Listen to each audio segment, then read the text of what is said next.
numpy array। ठीक है, इसमें हम पहले भी इसका जो इंट्रोडक्शन टॉपिक है उसका हम नोट्स बना करके आप लोग को भेज दिए हैं, और ये जो वीडियो भेजेंगे इससे रिलेटेड आपको नोट्स भी हम प्रोवाइड कर देंगे, और जो प्रैक्टिकल होगा उसका भी वीडियो हम बना करके आप लोगों को भेजेंगे। अगर इसके बाद भी अगर कोई प्रॉब्लम रह जाता है तो आप व्हाट्सएप के थ्रू या फिर आप फ़ोन करके आप वो प्रॉब्लम को क्लियर कर लेना। ठीक है, तो हम लोग अभी पढ़ेंगे कि numpy एरे को कैसे क्रिएट करते हैं। ठीक है, तो क्रिएटिंग numpy एरे, और numpy एरे दो तरह का होता है। numpy एरे दो तरह का होता है, और वो है पहला वन डायमेंशनल 1D एरे बोल सकते हैं, ठीक है शॉर्ट में, और दूसरा होता है मल्टी डायमेंशनल। और ये मल्टी डायमेंशनल जो है उसमें हम लोग पढ़ेंगे 2D को। ठीक है ना।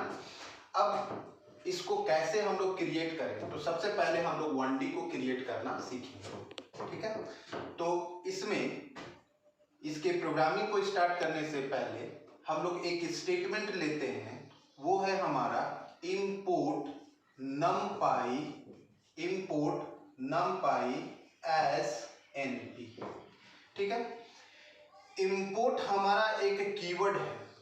ठीक है, और ये करता क्या है, ये जो numpy पैकेज पाइथन का है ना, उसको आपके प्रोग्राम के साथ में इंक्लूड कर देता है, ऐड कर देता है। इससे होता क्या है कि ये जो पैकेज है आपका पहले से बना हुआ है, जो डेवलपर है पाइथन का उन लोगों ने बनाया, और उसमें कुछ फंक्शंस दिए हुए हैं जो आपके प्रोग्राम को ईज करने के लिए दिया हुआ है। ठीक है, तो numpy क्या हो गया, पैकेज हो गया, और इसके अंदर हम लोग वो सारे फंक्शंस होंगे जिसके थ्रू हम लोग एरे को क्रिएट करेंगे। ठीक है, तो ये कीवर्ड हो गया जिससे हम लोग इंपोर्ट कर रहे हैं, किसको कर रहे हैं, numpy पैकेज को। और इस numpy पैकेज को एज इट इज अगर हम लोग नाम से भी एक्सेस कर सकते हैं, लेकिन इसका एक सिनोनिम्स कहो या फिर उसका एक ऑब्जेक्ट बना लिए। अब जो भी इसके अंदर फंक्शन होगा अब हम इसके थ्रू एक्सेस कर सकते हैं। ठीक है, तो इसमें जो सबसे पहला फंक्शन आपका numpy पैकेज के अंदर है, जिसके थ्रू हम लोग वन डायमेंशनल एरे को क्रिएट करेंगे, वो है हमारा एरे फंक्शन। ठीक है, एरे फंक्शन, और इसके थ्रू हम लोग वन डायमेंशनल एरे को क्रिएट करेंगे। ठीक है, हम एग्जांपल के थ्रू आप लोगों को समझाते जाते हैं, क्योंकि सिंटैक्स ऑलरेडी नोट्स में दिया हुआ है, तो वो सिंटैक्स से आप वहां से देख लेना क्या सिंटैक्स है, और यहाँ पर हम सारा एग्जांपल के थ्रू आपको समझा रहे हैं। तो सबसे पहले जैसा कि हम बताए कि उसको क्या करना है, पैकेज को इंपोर्ट करना है। तो हम लोग पहले कर लेते हैं इंपोर्ट numpy as np कर लिए। अब इसके बाद यहाँ पर एक एरे क्रिएट करेंगे ar1 np डॉट एरे। ठीक है, और यहाँ पर हम लोग जिस एलिमेंट को एरे में रखना है उसको स्पेसिफाई कर देंगे 1 2 3 4 5। ठीक है ना, तो ये सारा एलिमेंट्स से हमारा एक एरे क्रिएट हुआ जिसका नाम हो गया ar1, और ये आपका जो मेमोरी का एलोकेशन करेगा वो इस तरह से करेगा, जो आप लोग लिस्ट में पढ़ चुके हैं और स्ट्रिंग में भी पढ़ चुके हैं। ठीक है ना, 1 2 3 4 एंड 5। इसका जो पॉजिटिव इंडेक्स होगा वो है आपका 0 1 2 3 4, और इसका जो निगेटिव इंडेक्स बनेगा वो होगा -1 -2 -3 -4 -5। ठीक है, तो इसमें हम लोगों ने क्या किया, एक डायरेक्ट लिस्ट को पास करके एक एरे क्रिएट किए जिसका नाम ar1 है। ठीक है ना, अब इसमें अगर हम इसको प्रिंट कराना चाहते हैं तो प्रिंट ar1 लिख देंगे, तो ये पूरा का पूरा लिस्ट को प्रिंट कर देगा, जिसका आउटपुट आपको इस तरह से मिल रहा है 1 2 3 4 5। ठीक है ना, तो ये आपका आउटपुट हो गया। अगर आप चाहते हो कि किसी इंडिविजुअल एलिमेंट को डिस्प्ले कराना यहां से, है ना, to display individual element from the array, तब आप क्या करोगे, प्रिंट में आप लिखेंगे AR1, और जिस इंडेक्स से एलिमेंट को एक्सेस करना है, जैसे अगर हम यहाँ पे 1 लिखे तो ये आपको 1 इंडेक्स पे जो एलिमेंट होगा उसको प्रिंट कर देगा, और यहाँ 1 पे कौन सा एलिमेंट है, 2, तो ये 2 को प्रिंट कर देगा। अगर ये तो पॉजिटिव इंडेक्स से हम लोग एक्सेस कर रहे हैं, आप अगर चाहो तो निगेटिव इंडेक्स से भी उसको एक्सेस कर सकते हो। -3 लिख दिया तो -3 इंडेक्स पे कौन सा एलिमेंट है, 3, तो ये 3 को प्रिंट कर देगा। ठीक है, तो हम लोगों ने सीखा कि कैसे हम किसी एरे, numpy एरे क्रिएट कर रहे हैं जो डायरेक्ट लिस्ट को पास करके क्रिएट हो रहा है। अब हम लोग दूसरा एरे क्रिएट करेंगे इसी फंक्शन के मदद से, जिसमें हम एक लिस्ट से कन्वर्ट कर देंगे एरे में, numpy एरे में। ठीक है ना, तो उसके लिए फिर से एक एग्जांपल हम बता रहे हैं। वो एग्जांपल है, देखो एग्जांपल 2 है ना, इसमें हम लोग लिखेंगे इंपोर्ट numpy as np। ठीक है, और उसके बाद एक लिस्ट को हमको उसके अंदर में पास करना है, इसलिए पहले एक लिस्ट को डिफाइन कर लेंगे। इसमें 4 5 7 8 9, ठीक है, और उसके बाद AR1 इज AR2 कर दो, 1 वहां है तो कंफ्यूजन नहीं हो, इसलिए AR2 हम लोग लिख दिए, और यहां पर लिखेंगे np डॉट एरे, और ये लिस्ट को सिंपली इसमें पास कर देना है।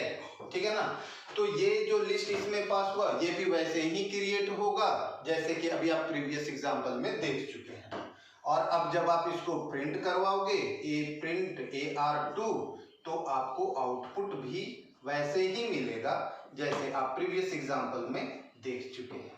ठीक है ना, तो ये हो गया एक लिस्ट के थ्रू एक एरे को क्रिएट करना। ठीक है ना, अब तीसरा हम लोग क्रिएट करेंगे एग्जांपल 3, जो हमारा टपल के थ्रू क्रिएट करेंगे, है ना।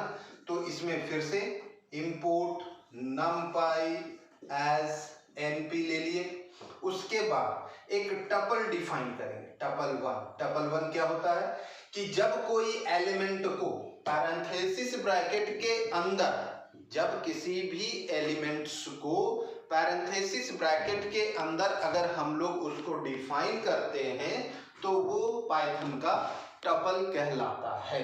ठीक है, तो यहाँ पर एक वेरिएबल ले लिया tup1, और उसके बाद यहाँ पर 10 20 30 40 ये ले लिए एलिमेंट्स। ठीक है ना, और उसके बाद AR2 यहाँ लिया, 3 ले लेंगे, और उसके बाद यहाँ पर लिखेंगे np डॉट एरे फंक्शन, और इस फंक्शन के अंदर में सिंपली tup1 को पास कर देना है। और जब आप इसको प्रिंट करवाएंगे AR3 को, तो आपको वो सारा एलिमेंट जो टपल में हम डिफाइन किए थे, वो सारा का सारा एलिमेंट आपको फिर से वापस डिस्प्ले कर देगा 10 20 30 40। ठीक है, तो देखो ये कोई जरूरी नहीं है कि आप सिर्फ इंटीजर ही एलिमेंट लो, है ना, कोई रिस्ट्रिक्शन नहीं है।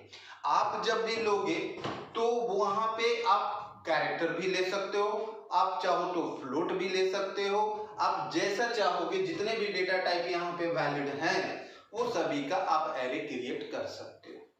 तो पहला हमने बताया एरे फंक्शन के थ्रू हम लोग एरे को क्रिएट करना, जिसमें हम लोग ने यूज क्या क्या किया, एक इंडिपेंडेंट लिस्ट को, दूसरा लिस्ट से एरे को क्रिएट किया, तीसरा टपल से एरे क्रिएट किया। ठीक है ना, अब है हमारे नेक्स्ट में हम लोग डिक्शनरी भी पढ़े हुए हैं और स्ट्रिंग भी पढ़े हुए हैं, जिससे हम लोग एक एरे क्रिएट कर सकते हैं। ठीक है ना, तो जब हम लोग डिक्शनरी से, देखो यहाँ पे हम लिख दे रहे हैं कन्वर्टिंग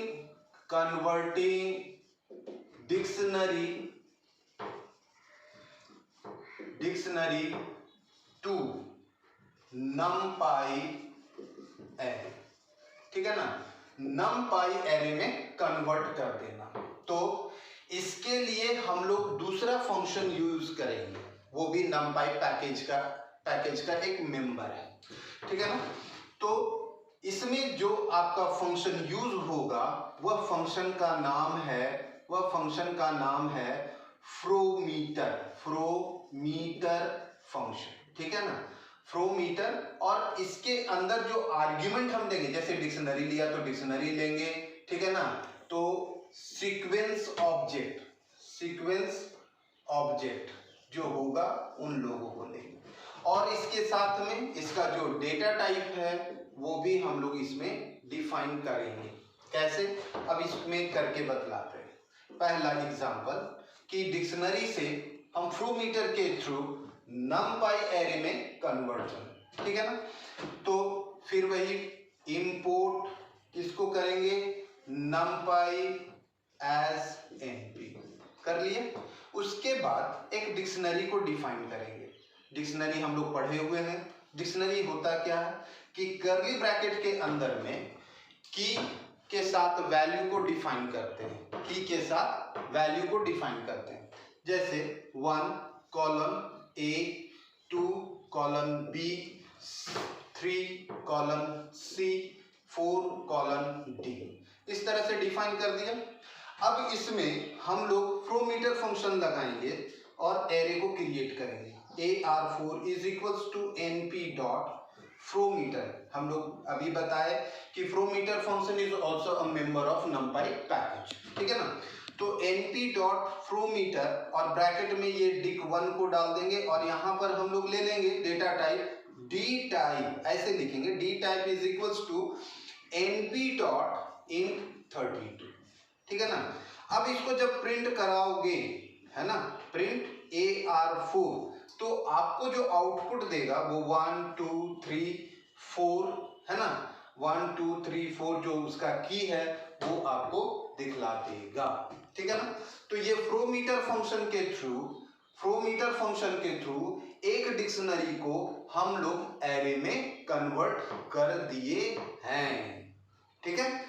और इसमें आगे हम लोग पढ़ेंगे फ्रोमीटर फंक्शन से एक स्ट्रिंग को एरे में कन्वर्ट करना। स्ट्रिंग होता क्या है, string is a group of character, या कह सकते हैं कि कलेक्शन ऑफ कैरेक्टर, ठीक है ना। तो देखो ये डिक्शनरी से कन्वर्ट हो गया किसमें, एरे में। अब इसमें हम लोग कन्वर्ट करना चाह रहे हैं किससे, किसमें कन्वर्ट, अभी स्ट्रिंग टू numpy एरे, जिसका यहाँ पर एक सीक्वेंस ऑब्जेक्ट, वो मतलब इसका जो आपका प्रोटोटाइप है वो सेम है। यहाँ पर हम एक स्ट्रिंग डिफाइन कर दिए और AR5 np डॉट फ्रोमीटर, ये str को हम लोग यहाँ पे पास कर दिए जिसका डेटा टाइप u1 है। u1 आपका फिक्स्ड स्ट्रिंग लेंथ है, ये आपको डेटा टाइप में जिसका हम भेज चुके हैं वो आप लोग वहां से देख लेंगे, है ना। जब इसका आउटपुट आपको देगा इस प्रोग्राम का, तो आउटपुट आपको A B C D E F G H I ऐसे करके आपको आउटपुट देगा। तो इसमें जो टोटल नंबर ऑफ कैरेक्टर है वो कितना है, 1 2 3 4 5 6 7 8 9। तो यहाँ पे हम 9 को नहीं प्रिंट करा करके, अगर हम चाहते हैं कि काउंट यहाँ पर हम डिफाइन कर दें और 5 कर दें, तो इसमें से जो 5 कैरेक्टर है सिर्फ उतना ही प्रिंट करेगा। इस काउंट इक्वल टू वैल्यू, ये ऑप्शनल है, हम दे भी सकते नहीं भी दे सकते। अगर नंबर ऑफ कैरेक्टर हमको कम करके प्रिंट कराना है या नंबर ऑफ वैल्यू जो एरे में उसको कम करके प्रिंट कराना है, तब ये काउंट फंक्शन का इस्तेमाल करेगा। और जब ये प्रिंट करेगा तो उसमें से सिर्फ 5 कैरेक्टर को ही प्रिंट करेगा, A B C D और E को प्रिंट करेगा और बाकी को प्रिंट नहीं करेगा। समझ गए।